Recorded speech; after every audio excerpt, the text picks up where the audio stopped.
considered one of the most dangerous animals on our planet and have very little threats that they're going to be facing. Perhaps a brave crocodile might go after a young hippo, but it is a lot of risk to take on this feat.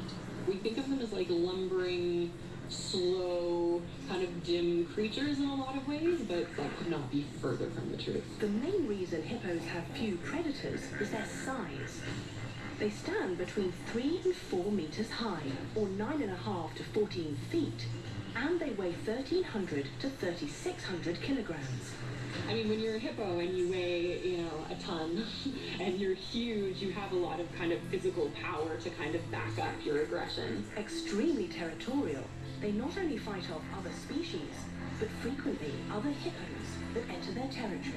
I was on safari, we were at the boat, and I heard my wife beside me scream, and out of the bushes beside the boat charged a hippo with his mouth wide open and bumped the boat. But the hippo bumped and backed down, and we were all okay. I got a good look at the hippo, and one of the things I noted was that he'd obviously been in a major fight. They're often very heavily scarred, and they have huge scars all over their body from their fights. When you do see videos of hippo fight scenes where you have the males with their mouths open, almost 180 degrees wide open with these huge tusks battling each other, and those tusks often gore each other and cause large wounds on the skin of the hippopotamus. Still, there is another danger the sub-Saharan native always faces. I guess their greatest enemy is the sun.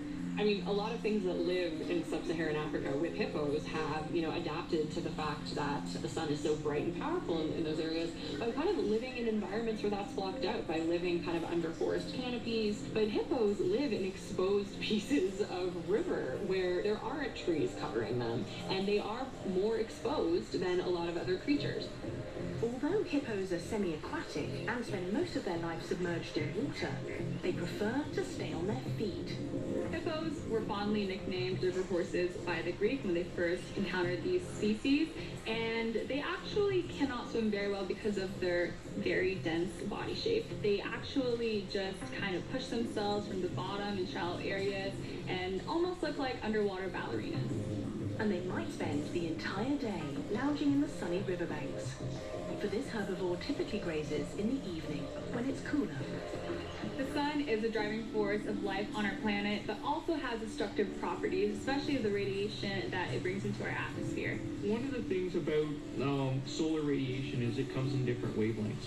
What we see is the visual spectrum, so red, green, blue, orange, yellow, etc. But beyond the visible spectrum, at the higher energy levels, is UV light, ultraviolet light. And ultraviolet light behaves with biological systems a little bit different than visual light. The energy in the photons of the ultraviolet light is so high that it can start to break down the proteins in our body and break down the compounds and cause damage. And in fact, the UV light can actually break down DNA and lead to mutations in cancer, etc. So that UV spectrum in the light coming from the sun can actually be quite dangerous, especially an animal in the Serengeti. They have very long dry seasons, very low moisture in the air. If you're not heavily furred, you need to have some mechanism to protect you from the sunshine. As humans, we have certain adaptations, although it is quite limited. We can produce a melanin in our skin, which is a pigment that allows the scattering of these UV radiation and prevents the absorption into our skin. However, some animals have developed ways that they can actually produce some compounds similar to the products that we use for sunscreen and sunblock. Of course, hippopotami can't produce sunscreen. Or can they? The answer might be yes. Nature has come up with this amazing solution to a lot of the problems that hippos face just by, being in the beating sun for so long. Their pores in their skin secrete this red substance, which actually acts as a sunscreen, which, blocks the UV rays of the sun and protects them. When the hippo emerges out of the water, they appear to sweat a rust-colored pigment. It's not true sweat because the hippo does not actually have sweat glands, but it has other glands just under the skin that produce this special thick oily substance, which it then releases through the skin. It consists of 2 acids and a mucus, or hipposudoric acid, is orangish in color and acts as a sunscreen. The red compound that the hippos release is a compound that's